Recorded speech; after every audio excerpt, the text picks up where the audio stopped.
ভিতরে এখন যদি 202 কোটি যদি মুসলিম থাকে সারা বিশ্বে, এরাই কি 73টা দলে বিভক্ত হবে?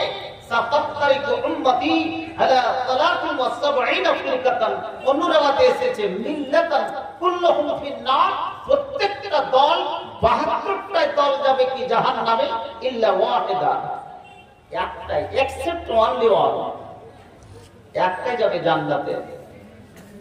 তারা কারা?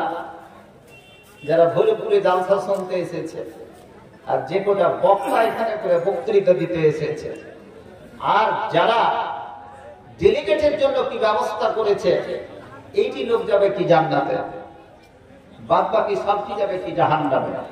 তাই এই 73 দলের ভিতরে থাকবে তারা আমাদের মতো কি আলেম, মুফাসসিরে কোরআন, মুহাদ্দিসিনে কেরাম, আমাদের মধ্যে থাকবে কি যারা বক্তৃতাকে দিয়ে বেড়ায়, আমাদের মধ্যেই থাকবে তারা যারা ফিকহ শাস্ত্রের খিদমত করেছে, এই সমস্ত লোকেরাই থাকবে কি কোটি কোটি সংখ্যায় কি জাহান্নামে যাবে।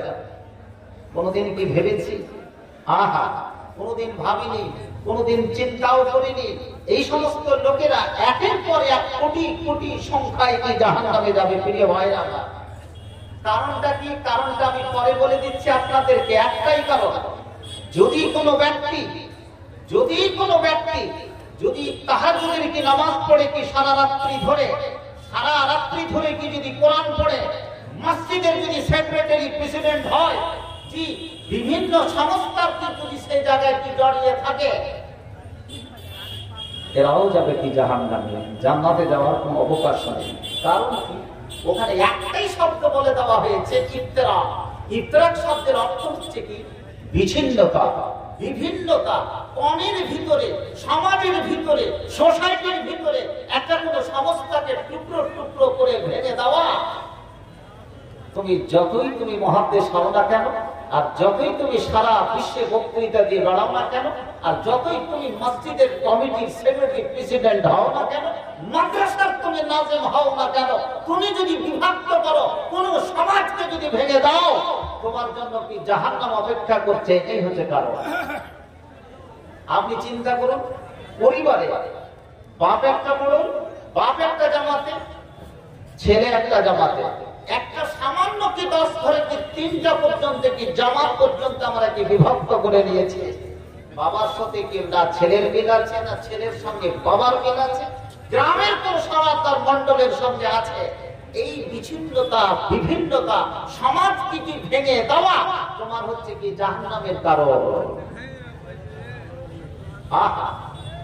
আর একটা কথা সভাপতি বলে দিলেন, আলেমের সঙ্গে কি আলেমের কোন মিল নেই, শুধু কি ব্যঙ্গ করে কথা বলে, শুধু মানুষকে সমালোচনা করে বেড়ায়। তাহলে এতগুলো ইবাদত বান্দেগী করে, এতগুলো হজ করে, এতগুলো উমরা করে, এতগুলো জালসা করে, মসজিদকে এত সুন্দর করে তৈরি করে কোনো লাভ আছে কি? বক্তৃতাটা আজকে শোনার জন্য তৈরি করছে আপনাকে। বিশ্বের যদি 200 কোটি মুসলিমের অবস্থা দেখেন, তাহলে একটাই কারণ, ইফতিরাক। ভেঙে দিয়েছে, ছিন্ন বিচ্ছিন্ন করে দিয়েছে। আপনাকে দেখাচ্ছি এই বিভক্তির কারণের জন্য, ফিলিস্তিনের মাটিতে আজকে কি লক্ষ লক্ষ শিশু, বুড়ো বুড়ি সহ হত্যা হচ্ছে, একমাত্র কি বিভক্তির কারণে। এই মুসলিমের একদল আমাদের প্রথম কিবলা কি বাইতুল মুকাদ্দাস, যেটা জেরুজালেম, সেই জেরুজালেমের একদল কি বিক্রি করে দিয়েছে আমাদের কি প্রথম কিবলা। নারে তাকবীর। ইতিহাস আপনাকে শুধু আমি টিপস দিয়ে যাচ্ছি। আপনার যদি কোনো বইপত্র লাইব্রেরিতে না থাকে, তো কমসে কম গুগল সার্চ করে বিভিন্ন রাইটারের বইগুলো পড়ে নেবেন। ইরাকের মাটিতে হত্যা করেছে আর হালাকুল খারকির নেতৃত্বে প্রায় 18 লক্ষ কি মুসলিমকে হত্যা করেছে নিজের সামনে কি বসে। আবার সেই সময়, সেই যুগের মুফতি যারা ফতোয়া ডিবেট করে, বাগদাদের লাইব্রেরিতে বসে বসে ফতোয়া বিভিন্ন তর্ক বিতর্ক করছে। মুসলিম জবাই হয়ে চলে যাচ্ছে বাগদাদ ইরাকের মাটিতে, হালাকুল খান নেতৃত্বে চলে যাচ্ছে। আর যারা মুফতি, যারা উলামায়ে কেরাম, তারা বাগদাদের লাইব্রেরিতে বসে ডিবেট ফতোয়া তৈরি করছে। বেঈমানেরা কি? হযরত ঈসা আলাইহিস সালাম যে গাধাটাতে চড়ে হজ করতে গেছিল, সে গাধার পিছা পাক না নাপাক ছিল? গাধা পাক না নাপাক? পুরোপুরি নাপাক। এইভাবে বাগদাদের মাটিতে, সেই সময়তে বাগদাদের লাইব্রেরিতে যে সমস্ত বই পুস্তকগুলো ছিল, ভাইরালেরা দুঃখ নিয়ে কথা বলছি, দিজলা দাজলা নদীতে সমস্ত বইগুলোকে যখন হালাকু ফেলে দিল, সমস্ত রকমের জলের স্রোত বন্ধ হয়ে গিয়েছিল। এর পিছনে ছিল বাগদাদকে ধ্বংস করার পিছনে মুসলিম, তাদের মধ্যে কি বিচ্ছিন্নতাবাদ, বিভক্তিকরণ, সোসাইটিকে তারা কি ভেঙে দিয়েছে। রোহিঙ্গারাকে আমরা কাতাল হতে দেখলাম, একদল মুসলিম তাতে জড়িয়ে আছে, তারাই আজকে কি সেই দেশটাকে নষ্ট করেছে। ইতিহাস ফিলিস্তিন তাই হলো আহা, সিরিয়ার মাটিতে 15 থেকে 20 লক্ষ মুসলিমকে কাতাল করলো কে? আমাদের মতো টুপিধারী মুসলিম তাদের জন্য কে দায়ী? আহা, ইরাক, সামারকান্দ, বোখারা, ইরাকের মাটিতে 20 থেকে 30 লক্ষ মুসলিমকে কাতাল করেছে। এটা ইফতিরা, আমাদের মধ্যে একদলকে বিচ্ছিন্নতাবাদ। সর্বোপরি যারা ইতিহাসের ছাত্র ভালো করে বলে শুনে নেবেন, আজ যে ওটোমান সাম্রাজ্য, যেটা ওসমানী খেলাফত, 3টা মহাদেশ ব্যাপী, যেটা আজকে ছিল ব্যাপী বিরাজমান ছিল, জালসার প্রয়োজন হতো না, মসজিদের কি প্রয়োজন হতো না, হতো না কেন অন্য কিছু? এটাকে ব্রিটেন, রাশিয়া, ফ্রান্সের সাথে মুসলিমের ভিতরে একদল ষড়যন্ত্র করে আজকে ধ্বংস করে দিয়েছে অটোমান সাম্রাজ্য। নাউযুবিল্লাহি মিন যালিক। আপনাকে কি দেখাবো? আমরা যখন মধ্যপ্রদেশের ইতিহাস পড়ি, আপনারা শুনে রেখেছেন হায়দার আলী, টিপু সুলতান, মীর সাদেককে নষ্ট করেছিল কে? আহা, এরা একসঙ্গে অপরকে লড়িয়ে দিয়ে বিচ্ছিন্নতা করে তুমি তোমার ইগোর লড়াইয়ের জন্য, এই লড়াইটা আজকে বাদিয়ার প্রত্যেকটা পরিবারের, সোসাইটিতে, সমাজে চলছে। শেষ অবস্থা, এটা হাদিস বলছে, মানুষের মধ্যে যখন অতিরিক্ত শদীদ ইখতিলাফ হয়ে যাবে, হাদিস কিতাবুল ফিতানে আশরাফুল কিয়াম, অপেক্ষা করুন, আপনার কাছে শুধু ডেলিগেট খেয়ে নেওয়া, বছরে একটা কি জালসা করে নেওয়া, মসজিদকে সুন্দর করে নেওয়া, এটা ইসলাম শরীয়ত নয়। আমি বাংলা জালসা বলছিলাম, কিন্তু তুমি যদি কোরআন পড়ে যদি তুমি না মরো, কোরআন যদি তুমি শিখতে যদি কি তুমি না পারো, তোমার যদি ম্যান্ডেটরি তুমি পড়তে পারো, can read or right, recite শুধু পড়তে পারো, এই পড়ে যদি তুমি মারা না যাবে, তাহলে কুকুর ভবিষ ছাগলের তোমার মৃত্যু হবে। ফতোয়া এটা তুমি নোট করে নাও। প্রিয় ভাইরা, আমি বলতে চাইছি, এই বিভক্তির কারণে একটা দল কিন্তু শেষ হয়ে গেছে, মুসলিমকে শেষ করে দিয়েছে। এই বিভক্তির কারণের জন্য আপনাকে দেখাচ্ছে আজকে মুসলিম রাষ্ট্র কতটি কিচ্ছু জানে না লোকজন, সব খেপালোকি বসে আছে। 56-57টা দেশ, এই 57টা দেশটাকে কে ভাগ করেছে? এই 57টা দেশ যদি একসঙ্গে থাকতো, সারা বিশ্বে মুসলিমের কোনো অভাব থাকতো না। এটা কিন্তু বিভক্তি করেছে আমরা, আমাদের মতো লোককে। আমি যদি ভারতবর্ষের ইতিহাস দেখি, কলকাতার ইতিহাস দেখি, আমরা আজকে সমস্ত কিছু হারিয়ে ফেলেছি লর্ড ক্লাইভের যুগে। কোন মুসলিম মির্জাফরকে সম্মুখ থেকে ভারতবর্ষের মাটিতে ঢুকে প্রায় 250 বছর রাজত্ব করে শুধু জি হুজুর আর স্যার বলে আজকে আমরা কি বেঁচে আছি? নারে তাকবীর! প্রিয় ভাইরা আমার, বক্তৃতা আজকে যে কথাগুলো বলছি, কান খুলে শুনে রাখুন। ইমানের এই স্পিরিটকরণ সময় বলে দিচ্ছে, কতদিন এরকম চলবে? মানুষকে বেঈমানি, শয়তানি আর ধোঁকাবাজি আত্মসাৎ করে কতদিন পৃথিবীতে থাকবেন? মসজিদে হাজিরি দিবেন আলাদা কথা, কিন্তু সবচেয়ে দেখেন সত্যবাদিতা, নাই পরায়ণতা, আমানতদারিতা যদি কোনো মুসলিমের ভিতরে না থাকে, তুমি পুরোপুরিতে মুমিন নও। প্রিয় ভাইরা আমার, খুব ব্যথা নিয়ে কথা বলছি। বিভিন্ন জালসায় যাচ্ছি, আজকে জালসা শোনার কোন লোক পাওয়া যায় না। জি, নেচে নিল, কুদি নিল বক্তারা, সেখানে চলে গেল। এখানে করে যারা ইউটিউবার আছে, আজকে গোরখপুরের মাটিতে সারা পৃথিবীর 850 কোটি মানুষ দেখছে যে এখানে করে একটা জলসা হচ্ছে। এই ভিডিওটা এই ভিডিওটা 850 কোটি মানুষ পৃথিবীর কি দেখছে। তুমি ডাক্তার না দেখো, তুমি জিলাপির দোকানে তুমি ফিরে যাও, তুমি যেখানে করে যাবে যাও, কিন্তু তোমাকে তো দেখে নিচ্ছে একটা স্যাটেলাইট নিয়ে। তুমি কোথায় আছো? তাহলে তুমি কি চরিত্রে, তুমি কি বৈশিষ্ট্যে, তুমি কিসে, তোমাকে এটা পরিচয় অবশ্যই কি দিতে হবে। প্রিয় ভাইরা, আমরা তাহলে জান্নাত পেতে পারবো কি করে? আমি আয়াত পাঠ করেছি বিভক্তির কারণের জন্য। আজকে যদি কোন মডেল সরকার, মসজিদের কমিটি, কোন সংস্থার হাজারো ইবাদত বান্দিকে যদি করতে থাকে, কিন্তু যদি মানুষের মধ্যে শুধু লড়ালড়ি করিয়ে দেয়, দলাদলি করিয়ে দাও, তুমি সাবধান, প্লিজ বি অ্যালার্ট। তোমার 60 বছরে ইবাদত বান্দিগি করে কোনো লাভ হবে না, তুমি দাঁড়িয়ে রেখে রাখো। তোমার জন্য কি জাহান্নাম কি অপেক্ষা করছে প্রিয় ভাইরা আমার। তাহলে জাহান্নামে তো সবাইকে আমি ধরে দিলাম, জান্নাত তো আমি পেতে পারি না। তাহলে জান্নাত যদি কি পেতে হয় তাহলে কি করতে হবে? এরকম কি হয়ে গেল ভাই?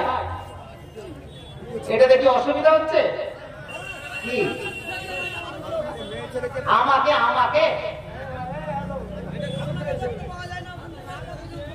আরে আমি ছোট মানুষ আছি ভাই, এবার দেখতে পারে বোধহয়।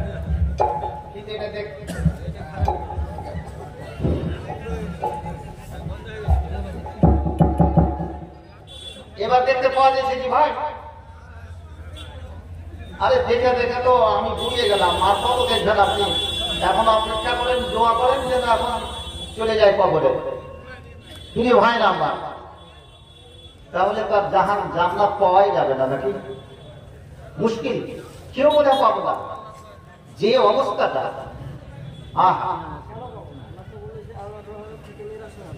নিরাশ হয়ে যায়।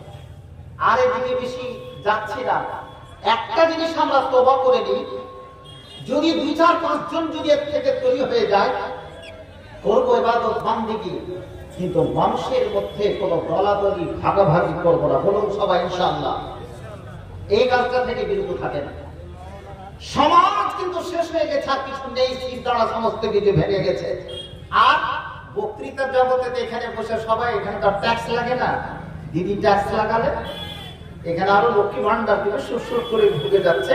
কিন্তু এখানে ট্যাক্স লাগালে আমার মতো ছেলে আর কি বক্তৃতা দিত না, সবাই কিন্তু এখানে করে জবানকে কি বন্ধ করে দিত। প্রিয় ভাইরা আমার, আমি বলতে চাইছি জাহান্নাম থেকে আমরা সবাই চলে যাব, তাহলে জান্নাতে কে যাবে? গ্রাম বাংলায় কথা আছে, একটা লোক নামাজই পড়ে না, একটা লোক নামাজই পড়ে না, চলে গেল, তার জানাজা পড়ে দিল সবাই। বলছে অনেকে ভৈরবপুরের লোক, ওই লোকটা শূন্য হতে চলে গেছে, কিচ্ছু করে জানে নামাজ রোজা। তোমাকে কে লাইসেন্সটা দিয়েছে যে লোকটা শূন্য হতে গেছে? তোমার বলার কি অধিকার আছে? কোন ইবাদত বান্দিগি করেছে? আমি ওখান থেকে বের করছি, আল্লাহর হাদিসও আছে। আমি তো জাহান্নাম পেয়ে গেলাম, কিন্তু ওখান থেকে বের করছি আপনাদেরকে। আমাদেরকে কি করে বের করা যাবে? না হলে তো আপনারা উঠে চলে যাবেন, আমরা তো জাহান্নামে তো চলেই যাচ্ছে, বের থেকে বের হবো। প্রিয় ভাইরা, মাজার শরীফ দেখেছেন, কবরে গিয়ে যারা সিজদা করে, একটা লোক না জেনে 50 বছর ধরে খালি সিজদা করেই চলে যাচ্ছে, কোনই ও কিন্তু কালেমা পাঠ করেন, ওই বেচারা জানি না, ওকে ছেড়ে দেন। কিন্তু একটা লোক কালেমা পাঠ করেছে আর কবরে গিয়ে সিজদা চড়াচ্ছে, ফুল চড়াচ্ছে, সমস্ত কিছু চড়াচ্ছে, কিন্তু সে কালেমা পাঠ করেছে। দুটোর মধ্যে পার্থক্য তো আছে। একটা হাদিস বলছে, এই যে শূন্য হাতে গেল, তুমি বললে শূন্য হাতে চলে গেল, কিছুই করেনি, নামাজ রোজা কিছুই করেনি, হজ যাকাত কিচ্ছু দেয়নি, আপনি জানাজা পড়ে দিলেন, শূন্য হাতে চলে গেল। আল্লাহ রাসূল কিয়ামতের প্রাঙ্গণে একটা হাদিস, যে হাদিসটাকে বুখারীর কিতাবুল হাশরে বর্ণনা করা হয়েছে। বুখারী মুসলিম দুটি হাদিস থেকে নকল করছে।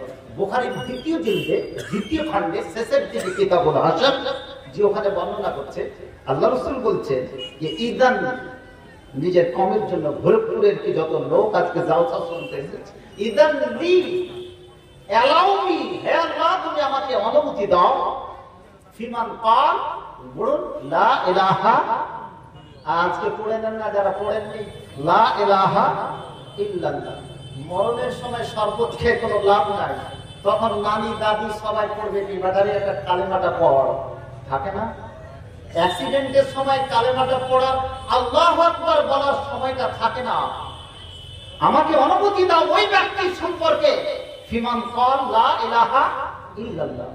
আল্লাহকে বলবেন, আল্লাহ রে, যারা কালেমা লা ইলাহা ইল্লাল্লাহ পাঠ করেছে, ফকিরের কালেমা, তুমি অনুমতি দাও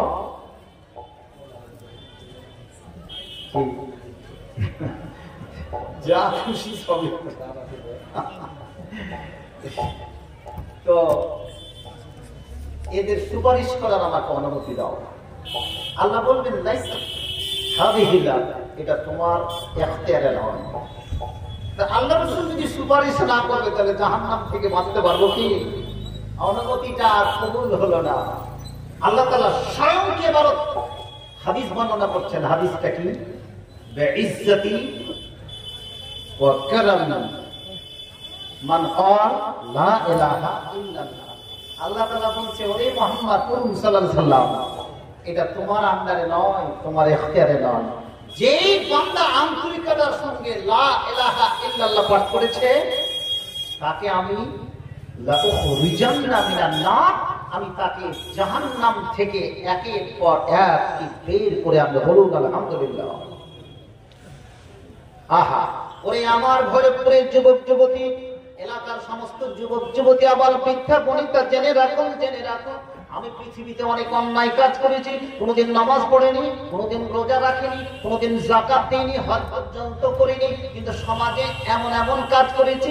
ওরে আমি কোনোদিন ইফতারাকে যাইনি, কোনোদিন বিচ্ছিন্নতায় যাইনি, কোনোদিন মানুষের মধ্যে দলাদলি ভাগাভাগি করিনি। অতএব আমি যখন দুনিয়া থেকে চলে গেলাম, দুনিয়া থেকে যখন আমি কি মরে গেলাম, ওরে তুমি জেনে রাখো, জেনে রাখো, এই গুনাহ থেকে তুমি যদি বেঁচে থাকতে পারো, আল্লাহ তাআলা বলছেন, বিইজ্জাতি ওয়া কারামি লা উখরিজান্না মিনান নার মান ক্বালা লা ইলাহা ইল্লাল্লাহ। ওরে যুবক যুবতী, জেনে রাখো, জেনে রাখো, তুমি যদি আন্তরিকতার সঙ্গে লা ইলাহা ইল্লাল্লাহ যদি তুমি পাঠ করে থাকো, তাহলে তুমি সত্যভাবে জেনে নাও, জেনে নাও, আল্লাহ তাআলা তোমাকে একদিন না একদিন ওই জাহান্নামের আগুন থেকে তোমাকে টেনে হিচড়ে বের করবেই করবে, এতে কোনো সন্দেহ নাই, সন্দেহ না। জান্নাত পাবো তো? পাবো না? বলুন ইনশাআল্লাহ। তাহলে হতে পারে কিছুদিনের জন্য জাহান্নামে হয়তো চলে যেতে হতে পারে নাকি? এটা তো বলছে লা উখরিজান্না মিনান নার, জাহান্নাম থেকে আমি তোমাদেরকে বের করব, টেনে হিচড়ে বের করব, যেই ব্যক্তি আন্তরিকতার সঙ্গে একবার লা ইলাহা ইল্লাল্লাহ পাঠ করেছে। এবারে বলুন, এমন কোন ব্যক্তি আছে যে আমরা কি লা ইলাহা ইল্লাল্লাহ পাঠ করে দিই? যদি না পাঠ করে থাকি তো কমপক্ষে একবারও তুমি পাঠ করে নাও।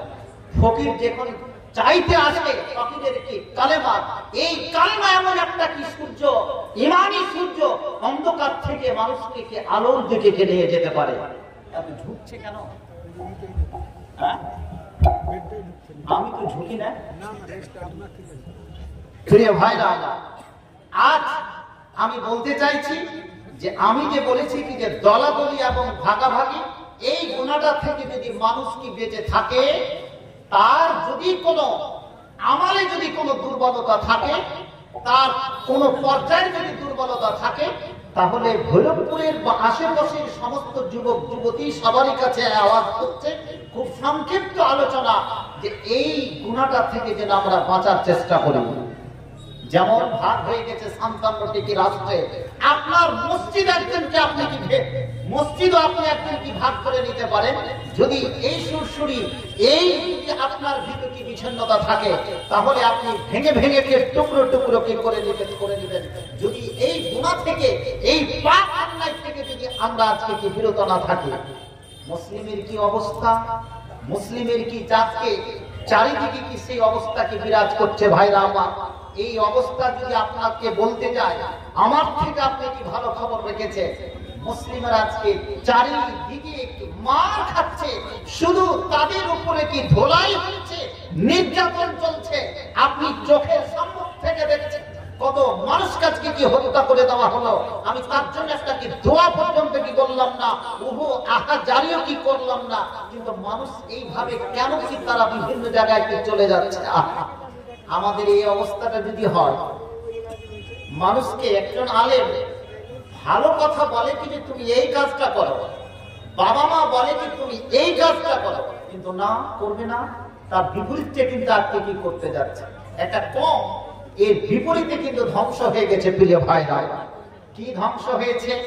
সেই কম যখন মিশর থেকে সিনাই মরুভূমি পার করে যখন জেরুজালেমের কি ভিতরে কি ঢুকবে, জেরুজালেমকে যখন ফাতা করা হচ্ছে, হযরতে কি মুসার পর যিনি নবী হয়েছিলেন তিনি হলেন ইউসা বিন নূন। কি বললাম?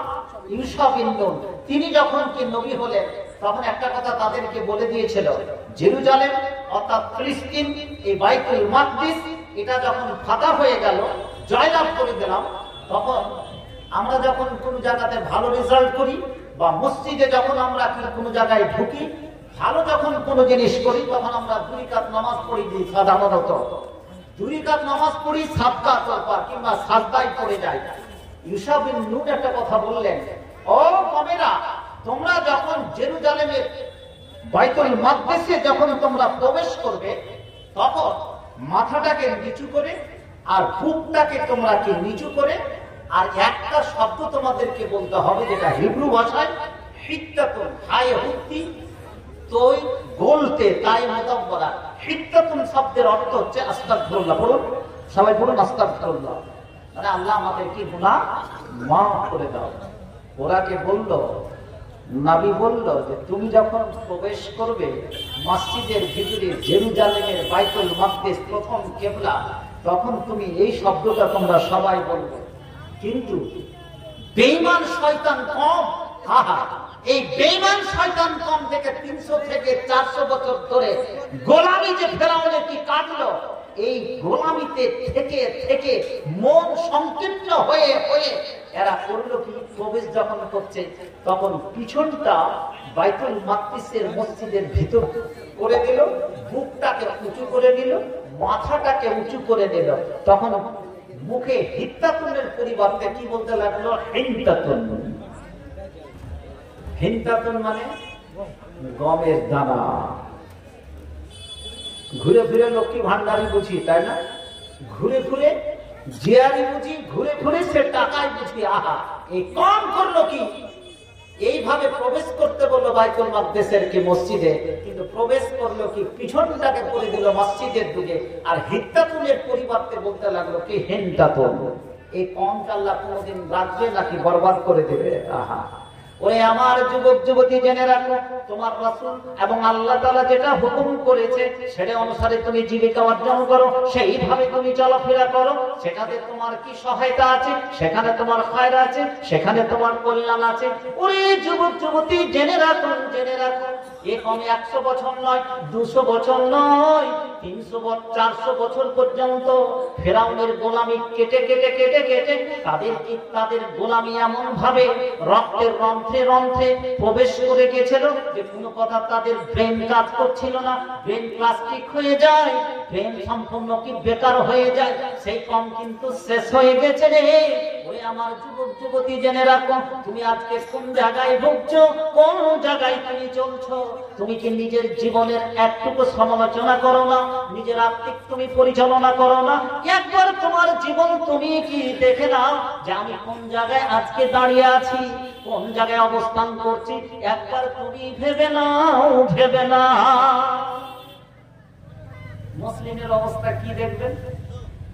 সারা বিশ্বের মুসলিমের একই অবস্থা। খালি ভোরে ভোরে যুবকটিকে দেখেন না, যুবতী দেখে নেটে সার্চ করে পড়েনি, একই অবস্থা। এখানে কত পার্সেন্ট লোকের মুখে দাঁড়িয়ে আছে বলুন তো? আছে? কোন পার্সেন্টেজ হবে? যারা যারা দাঁড়িয়ে রেখেছে হাতটা উঠান তো দেখি। কোন পার্সেন্টেজ পড়বে না। ইয়াহুদির বাচ্চারা 99% লোক দাঁড়িয়ে রাখে। কেন? এই মুসলমানের বাচ্চাকে পৃথিবীতে শেষ করে দেওয়ার জন্য। মাত্র 1.5 কোটি তারা কি ইয়াহুদি মুসলমানদের পিছনে তারা টাকা গুনে গুনে চুনে চুনে কি রাখে, জমা করে রাখে। আর কিন্তু যারা খ্রিস্টান, যারা যারা জিসাসের ইবাদত, এরা শুধু পাগলের মতো কি ঘুরে বেড়ায়, পাগলের মতো মদ খায়, পার্কে ঘুরে বেড়ায়, বিভিন্ন জায়গায় ঘুরে বেড়ায়। ওই জায়গাটা কিন্তু আমরা আজকে কিনে নিয়েছি প্রিয় ভাইরা। মদের দোকানে কি আড্ডাবাজি, তাস, জুয়াবাজি, বিভিন্ন বাজিতে আজকে কি আমরা কি জড়িয়ে গেছি। এটাকে কথা বলে কি হবে? আপনাকে কি নিজে পরিবর্তন হতে হবে, নারে তাকবীর।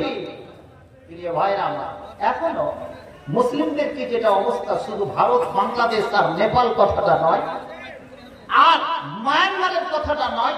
আজকে যদি আপনি অবস্থাটা যদি নেন, ফ্রান্সের রাজধানী কি প্যারিসের খবরটা নেন, আইফেল টাওয়ারের নিচে রাত্রি 12টার সময় যদি পাওয়া যায় এই মুসলমানের কি বাচ্চারাকে, যুবক যুবতীদেরকে পাওয়া যায়, বলুন নাউজুবিল্লাহি মিন যালিক। এরা কারা? এরা কোথাকার লোক? এরা হচ্ছে মরক্কোর লোক, এরা আফ্রিকার যুবক যুবতী। আহা, এরা আফ্রিকা, মরক্কো, আলজেরিয়া থেকে সেখানে করে যায় রাত্রি 12টার পরে, যে বিভিন্ন তাস, জুয়া, যে গার্লফ্রেন্ডকে নিয়ে সেখানে করে ঘুরে, সাদা চামড়ার কোন লোক সেখানে করে পাওয়া যায় না। মুসলিমদের অবস্থা সেখানে করে সেই অবস্থা ফ্রান্সের মাটিতে। মিথ্যা কথা বলছি? দেখে নেবেন। শুধু কি তাই? আহা, এরা সমস্ত জায়গা থেকে আজকে কিন্তু মার খাচ্ছে। কেন? তুমি তোমার অস্তিত্বকে তুমি কি হারিয়ে ফেলেছো। আরো কি দেখবেন, যেটা লিবিয়ার রাজধানী কি ত্রিপলি। আহা, এই ত্রিপলিতে কিভাবে মুসলিমরা আজকে কি সে অবস্থা আছে। সে ভারত থেকে হোক, পাকিস্তান থেকে হোক, আর আফ্রিকা থেকে হোক, আর আফগানিস্তান থেকে হোক, যুবকেরা ত্রিপলির যেটা বিমান, যেটা হচ্ছে বন্দর, সমুদ্রে বন্দর, ওই বন্দর থেকে তারা যাত্রা শুরু করে ইউরোপ মহাদেশে। তাদের নৌকা হয় কিসের? তাদের নৌকাটা হবে সেই কি বলছে কি যে প্লাস্টিকের পাম্প করে সেই নৌকা তৈরি করা হয়। আর ওই নৌকাতে 200-250 জন যুবক শুধু কি মুসলিম কি চেপে যায়। তারা যায় কোথায়? আমরা যেমন কি রুজি রুটির জন্য ভৈরবপুর, টালমাংরা, কমলাবাড়ির সমস্ত কি যুবকেরা লেখা নাই, পড়া নাই, কিচ্ছু নেই, 5-6 পর্যন্ত পড়লো, হয়তো লিখতেও জানে না, পড়তেও জানে না, 9, 10, 11, 12 পর্যন্ত পড়লো, সঠিকভাবে বাংলা পড়তে পারে না, ইংরেজি থেকে দূরের কথা। আজকে আমরা চলে যাই বিভিন্ন কেরল, বিভিন্ন কি সাউথ ইন্ডিয়াতে কি আজকে কাজ করতে, কেউ বাইরে কি চলে যায়। ভয়ঙ্কর কি অবস্থা। মুসলিমের অবস্থা যেমন বাংলার, ঠিক সারা বিশ্বের মুসলিমের কি একই অবস্থা। প্রিয় ভাইরা আমার, চক্ষু দিয়ে জল আসবে, চক্ষু দিয়ে কান্না আসবে, নাক দিয়ে কি জল পড়বে। লিবিয়ার ত্রিপলিতে রাত্রি 12টা-2টার সময় সেই নৌকা ছাড়া হয়। সেই নৌকাটা কোনো কাঠের বা লঞ্চের নৌকা নয়, সমুদ্রের পথে কি ছাড়া হবে। সেই নৌকাটাকে পাম্প দিয়ে সেটাকে প্লাস্টিকের কি নৌকা তৈরি করা হয়। 150, 200, 100 জন সেখানে মুসলিম যুবক সেখানে করে চড়ে যায়। তারা যাবে কোথায়? ইউরোপের মাটিতে ভিক্ষা করতে, সেখানকার শরণার্থী হয়ে থাকতে। যুবক যুবতী কি তুমি জেনে রাখো, আজকে ভারতবর্ষের কি মুসলিম, পশ্চিম বাংলার মুসলিমের যদি এই অবস্থা হয়, ভারতবর্ষের বিভিন্ন আনাচে কোনাচে গিয়ে আজকে টাকা পয়সা কি নিয়ে আসি, নাই তার কি শিক্ষা, ছেলে পুলে আজকে পড়া শিক্ষা হলো না, এরাই হবে কি দাজ্জালের কি এজেন্ট। না তার কোরআনের শিক্ষা আছে, না তার কোনো ডিগ্রি আছে। কোন ব্যক্তি আমার, কোন ব্যক্তি কোন সময় বলেছে যে তুমি চাকরি পেয়ে গেলে খুব কি অহংকার হয়ে গেছে। কেউ যদি কলমের জগতে চাকরি পেয়ে থাকে, তোমার ভিতরে শক্তি থাকলে তুমি আজকে চাকরি পেয়ে দেখাও। এটা হচ্ছে কলমের জোগার অস্তিত্ব। প্রিয় ভাই, আমি তো সেই লেখাপড়া শেখাতে পারিনি ছেলেকে, দিল্লি বম্বে যে খাটলাম, চারিদিকে খাটালাম, কিন্তু যারা আজকে 500 মণ ধানের কি গিরস, 1000 মণ ধানের গিরস, তারা আজকে কি হকারে পরিণত হয়েছে। আমি বক্তৃতা শুনেছিলাম, সেই আজকে মরহুম চলে গেছেন আজকে আমাদের ঐতিহাসিক সম্রাট গোলাম আহমদ মুর্তজা। তিনি বলেছিলেন বক্তৃতায় সে সময় কি যে পশ্চিম বাংলার কিছু কিছু জায়গায় সমস্ত লোককে হকারে পরিণত হবে। 1000 মণ ধানের গিরস আছে কি কোথাও? টালবাংলাতে নেই, কোথাও নেই। সমস্ত পরিবারগুলো সমস্তকে হকারে পরিণত হয়েছে। শিক্ষার জন্য কি যারা কিছু কাজ করেনি, আজকে যারা সেই সময় শিক্ষাকে কিছুটা ধরে রেখেছিল, তারাই হচ্ছে কিছু চাকরি বাকরি বিভিন্ন জায়গায় দাঁড়িয়েছে। আজকে আপনাদেরকে কথাটা জি করলার মতো তিত হলে বাস্তব সত্য। শিক্ষাকে যদি আজকে পিছনে, আপনি আজকে অনেক ভালো আছেন, অনেক টাকা আপনি পাচ্ছেন, খুব ভালো আছেন, কিন্তু আপনার ঈমান যে কখন কেড়ে নিবে আপনি জানেন না। কারণ আপনার কাছে না দ্বীনি শিক্ষা আছে, না আপনার কাছে কোনো জেনারেল শিক্ষা আছে। শুধু আজকে স্কুল কলেজে যারা পড়তে যায় শুধু কিছু চাওয়া পাওয়ার আশায়, এখানে যারা আজকে যারা আমরা এসেছি জালসা শুনতে, কেউ ডেলিগেট খাওয়ার আশায় এসেছি, কেউ হয়তো পুণ্যতে এসেছি। প্রিয় ভাইরা আমার, অনুরোধ করছি আমি আপনার কি দেশের ছেলে, কষ্ট করে ছেলেটাকে আপনি শিক্ষা দিন, কষ্ট করে তিনি শিক্ষা দিন। না হলে যে কোনো ব্যক্তির ঈমান যে কোনো সময় যে কোনো পদ্ধতিতে আপনার ঈমান কি কেড়ে নিতে পারে। আজকে দিল্লিতে যদি 5% শিখ সারা দিল্লির উপরে যদি অস্তিত্ব তারা যদি চালায়, তাহলে সারা বিশ্বে মাত্র 1.5 কোটি ইহুদি 200 কোটি মুসলিমের উপরে তারা আজকে অস্তিত্ব চালাচ্ছে। 250 কোটি নাসারা খ্রিস্টানদের উপরে অস্তিত্ব চালাচ্ছে।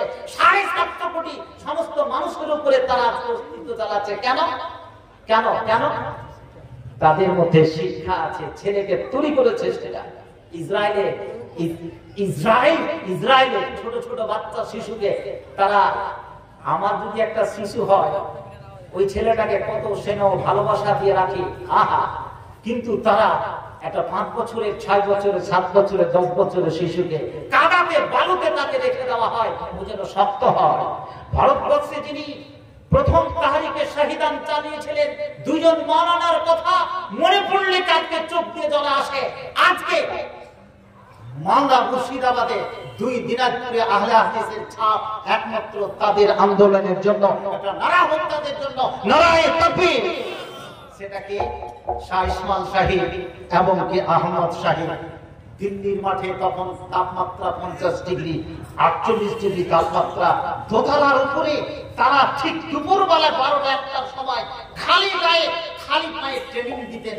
আমি যে ইংরেজদের বিরুদ্ধে লড়বো, শিখ বিদাতের বিরুদ্ধে লড়বো, আজকে আমি বিজেপি ট্রেনিং প্রাপ্ত হয়ে যাই, নারায়ে তাকবীর।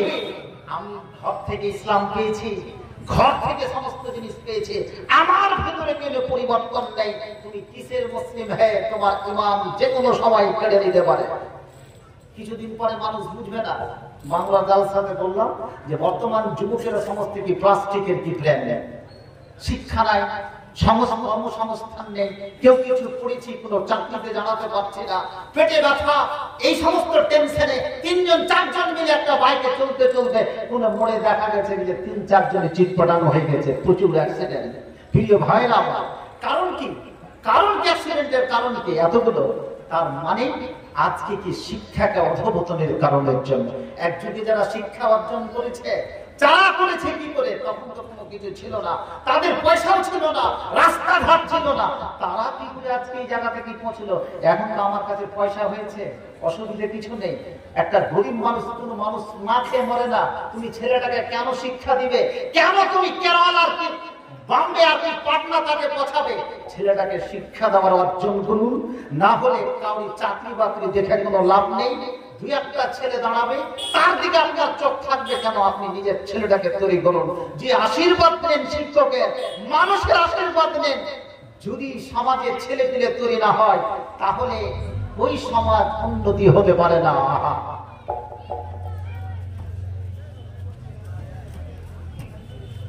চলে যাবে ওই যে নৌকাটা করে সমস্ত যুবক নৌকাটা করে আজকে ইউরোপের মাটিতে খাটতে যাবে, লিবিয়ার ত্রিপোলি হতে। পাম্পের যদি নৌকা কোনো সময় বাস্ট হয়ে যেতে পারে, এরকম ঝুঁকলে কি আর বক্তৃতা দেওয়া যায়? ওই নৌকা, পাম্পের নৌকা কোনো সময় বাস্ট তো হতে পারে, কোন তাদের জীবনের নিশ্চয়তা নেই। রাস্তা পথে সমুদ্রে ওই নৌকাটা, অর্থাৎ ওই যে পাম্প, ওই যে পাম্পের নৌকা, প্লাস্টিকের নৌকা, 150-200 জন সেই নৌকাতে অরহিত অবস্থায় আছে। হতে পারে সমুদ্রে যদি বাস্ট হয়ে যায়, 150-200 জন সমুদ্রের মাঝে চলে গেল। যদি কোন রকম ভাবে সমুদ্র পার করে যদি উঠে কোথায়, ওই ইউরোপের মাটিতে, তাহলে তারা শরণার্থী হয়ে থাকবে, তারা ভিক্ষা দিবে, তারা কি শরণার্থী রূপে সেখানে করে একটা জায়গা দেবে। সারা বিশ্বের 200 কোটি মুসলিমের কি এই অবস্থা? প্রিয় ভাইরা আমার, কেন? আজকে কিছু কিছু পরিবার খুব দুঃখ বেদনা নিয়ে বলছে, কিছু কিছু পরিবার চায়ের দোকানে বসে কি আলোচনা করে, আরে আমার এই পোতাটা মাত্র 6 বছরের শিশু, কি ইংরেজি বলছে কোনো বুঝতে পারি না, এত সুন্দর টাড়াং টাড়াং ইংরেজি বলছে, আর বুক ফুলিয়ে সেখানে করে পাঞ্চা বাচ্চা আর কি কথা বলছে। ভাইরা আমার, এই ইংরেজি শিখছি আমরা, এই ইংরেজি শিখার পদ্ধতি এত, ওই যুবকগুলোকে সমস্ত শরণার্থী রূপে ইউরোপেরা কি জায়গা দিবে? একযোগে যেমন ভারতবর্ষে বাংলাদেশ থেকে যখন এসেছিল তারা শরণার্থী হিসাবে তাদেরকে কি জায়গা দেওয়া হয়েছিল, আর তাদেরকে সেখানে করে কি জায়গা দিবে? আর বাচ্চা একটা শিশু জন্ম নেওয়ার পরে আমার ছেলেকে ডক্টর ইঞ্জিনিয়ার করবো, খুব ভালো কথা, আমি অসুবিধা কিছু নয়। প্রথমে তারাকে ইংরেজি আমরা কি শিক্ষা দিই, কিন্তু শিক্ষা দেওয়া উচিতটা কি ছিল? কি প্রথম শিক্ষাটা দেওয়া উচিত ছিল কি? কোনদিন এটা কথা বলে না যে আমার ছেলেটা সুন্দর নুরানি কায়দাটা পড়তে পারছে, আমসি পাড়ার এতটি সূরা মুখস্থ করে নিয়েছে, আলিফ বা তা সা পড়তে পারছে, এটা ছিল কি গর্বের কথা, এটা ছিল তার সবচেয়ে কি ঈমানের কথা। কিন্তু আজকে পাঁচটা বছর কাজ করে বলছে আমার ছেলে ইংরেজি সুন্দর কি পড়তে পারছে, ইংরেজি কি বলতে পারছে, এটা কেন?